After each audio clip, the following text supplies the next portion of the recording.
السلام علیکم دوستو، حضرت سیدنا شیخ عبدالقادر جیلانی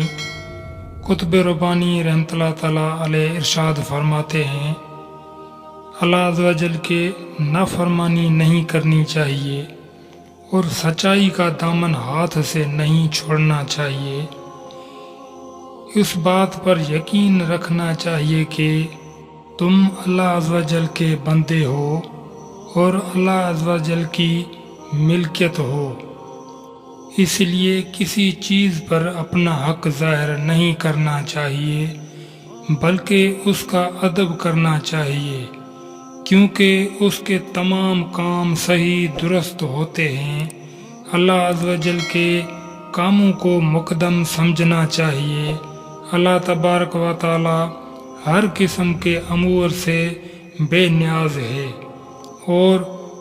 وہی نعمتیں اور جنت عطا فرمانے والا ہے، اور اس کے جنت کی نعمتوں کا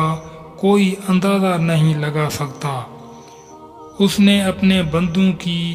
آنکھوں کی ٹھنڈک کے لیے کیا کچھ چھپا رکھا ہے، اس لیے اپنے تمام کام اللہ عز و جل کے ہی سپرد کرنا چاہیے۔ اللہ تبارک و تعالی نے اپنا فضل و نعمت تم پر پورا کرنے کا عہد کیا ہے اور وہ اسے ضرور پورا فرمائے گا۔ بندے کا شجر ایمانی اس کی حفاظت اور تحفظ کا تقاضا کرتا ہے۔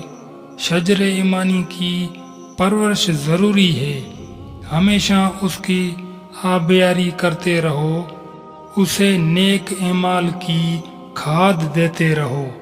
تاکہ اس کے پھل پھولیں اور میوے برقرار رہیں۔ اگر یہ میوے اور پھل گر گئے تو شجر ایمانی ویران ہو جائے گا، اور اہل شروعت کے ایمان کا درخت حفاظت کے بغیر کمزور ہے، لیکن تفکر ایمانی کا درخت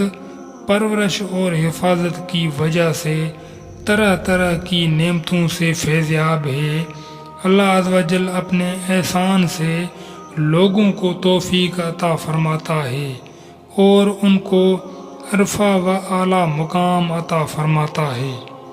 اللہ تعالیٰ کی نافرمانی نہیں کر، سچائی کا دامن ہاتھ سے نہیں چھوڑ،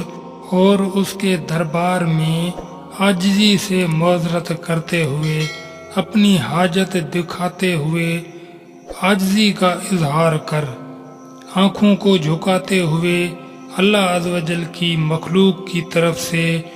توجہ ہٹا کر اپنی خواہش پر قابو پاتے ہوئے، دنیا و آخرت میں اپنی عبادت کا بدلہ نہ چاہتے ہوئے،